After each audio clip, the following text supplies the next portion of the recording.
RJD के लोग अभद्रता के लिए ही जाने जाते हैं।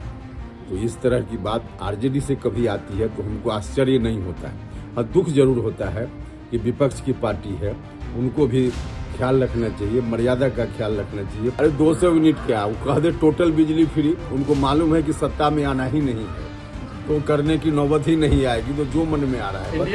नमस्कार, आप देख रहे हैं बिहार डेली लाइव। मैं Nikhil.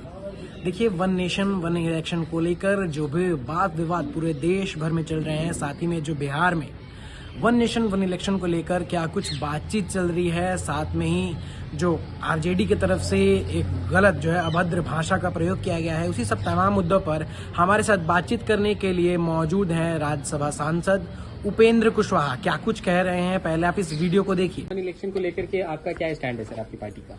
One nation one election बहुत ही आवश्यक चीज है, देश के हित में है, कॉमन पीपुल के इंटरेस्ट में है। उसमें समय की बचत होगी, पैसा जो खर्च होता है उतना उसकी बचत होगी, लोग परेशानी से बचेंगे।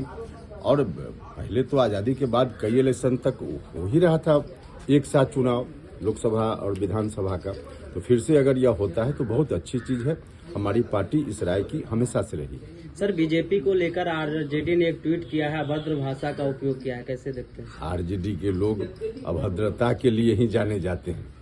तो इस तरह की बात आरजेडी से कभी आती है तो हमको आश्चर्य नहीं होता है।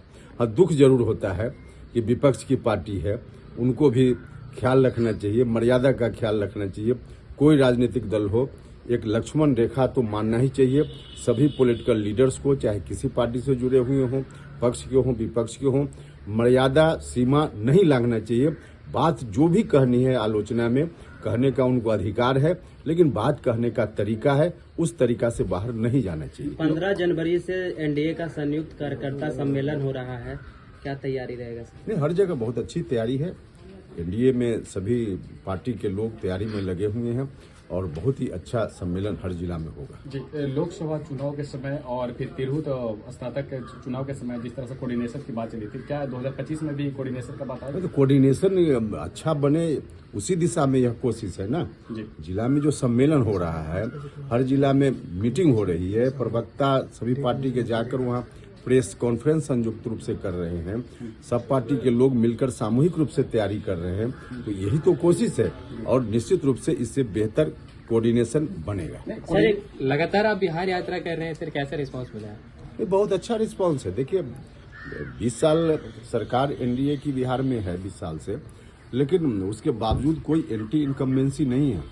लोगों का भरोसा आज भी है तो एनडीए के ऊपर है, इसलिए 2025 का इलेक्शन भी उसी के अनुरूप होना है। विपक्ष में यहाँ तक कह रही है कि मुख्यमंत्री नीतीश कुमार के अंतिम दही चूरा होगा।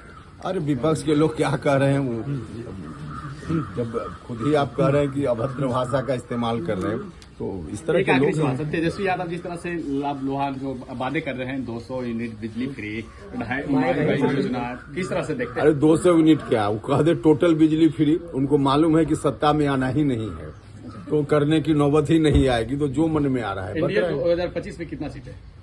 ये पहले ही कहा जा चुका है, जो लक्ष्य है 2025 में 225 प्लस, उसको हम लोग टारगेट को अचीव करेंगे। विपक्ष को साथ में आने के लिए पप्पू यादव कह रहे हैं बीपीएससी अभ्यर्थियों को न्याय दिलाने। अब वो पप्पू यादव से खड़े जाइए। तो आपने देखा, जब हमने उनसे सवाल करे कि वन नेशन वन इलेक्शन पर आपकी क्या राय है, क्या स्टैंड लेना चाहिए, तो उनका स्पष्ट रूप से कहना था कि वन नेशन वन इलेक्शन से समय की बचत होती है।